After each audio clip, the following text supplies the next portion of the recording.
There is something intangible with a high-performance classic American V8. I've never owned a 60s American muscle car, but I somehow knew that I wanted it. I had this vision of what it needed to sound like and what it needed to feel like and what I wanted the cold start to feel like and the runoff noise. It makes driving fun, it makes it special, and it's different.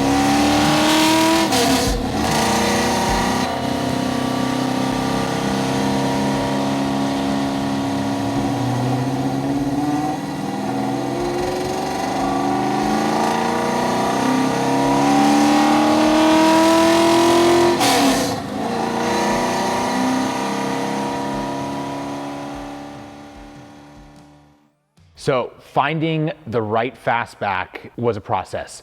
There were 15 to 20 cars that I lost in bidding wars on Bring a Trailer. Countless cars that I lost because I wasn't able to get there quick enough on Marketplace, on Craigslist. And finally, this car popped up on Craigslist. Didn't come to an agreement with the seller of the car. He pulled the listing down. I was the only one that saw the car. I was about to buy a car in Palm Springs, and I thought to myself, man, that red one that was in San Bruno was the right car. I really should have bought it.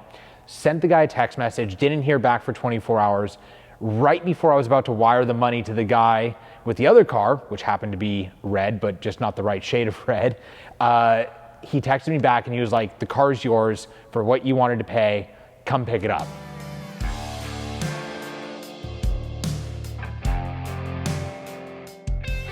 The feeling of this car is Saturday morning, 7 a.m., driving into Laguna Seca, coming over the crest of the hill and you're about to park your car, and you look down past turn 8 and all you see are Trans Am cars coming around. Side pipes are blaring, cars are spitting fire. That is what this car makes me feel every single day. Might not be the most practical car to be driving around. It gets like 4 to 6 miles to the gallon driving around town. But I don't care. It is the most fun just to hop in, cold start, take to the bank, go pick up groceries, go take the dog to the dog park. I cannot stop driving it. It is addicting. So I have never worked on an American car from the 60s that is not metric wrenches. So the first step with this car was a ungodly tool haul from Harbor Freight and learning what a 3/8 wrench was and a 1/4 inch wrench was because I'm a millimeter guy and that is all that I've ever worked on. So that was the first hurdle, was just guessing socket sizes and wrenches. And I'll be the first one to admit that. Putting this car together was a little difficult. I really wanted to have the best of the best parts, what I would call almost the Singer of Mustang parts producers. There's a company in the East Bay called Meyer Inc., and they make some of the coolest suspension stuff for these old Mustangs, but there's wait times, and I had a timeline in mind with this car. So I think the biggest struggle was, one, just learning how to work on an old American car. I'm not used to that. And then two was getting bespoke parts made in time. This is not like the 80s, 90s, early 2000s BMW, Porsche parts game. Nothing fits. Everything has to be modified. Everything has to be changed. You're buying, you're returning, you're trading in, you're grinding, you're welding, you're shaving, which adds a whole bunch of time and energy that you weren't expecting to have to put into a car like this.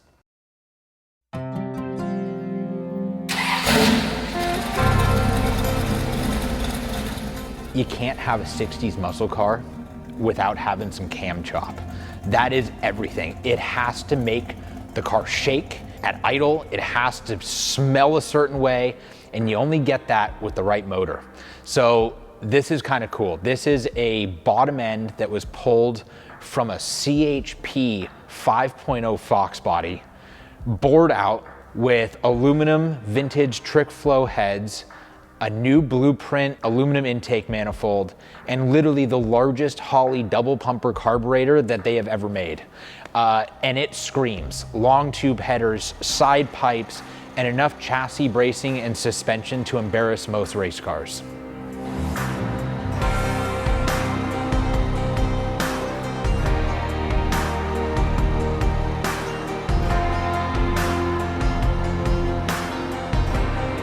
It's a conversation starter. everyone's like, cool car, nice car. I had one. I saw one race. I've always wanted to build one. And as a car guy that loves to share that with the community, it's fun to be able to drive this and make loud noises and have people turn their heads and get to share it with the community and hopefully inspire other people to build something similar.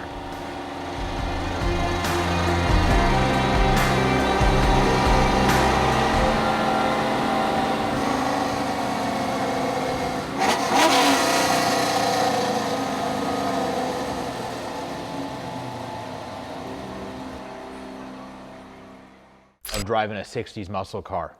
There is nothing quite like it. Is it good?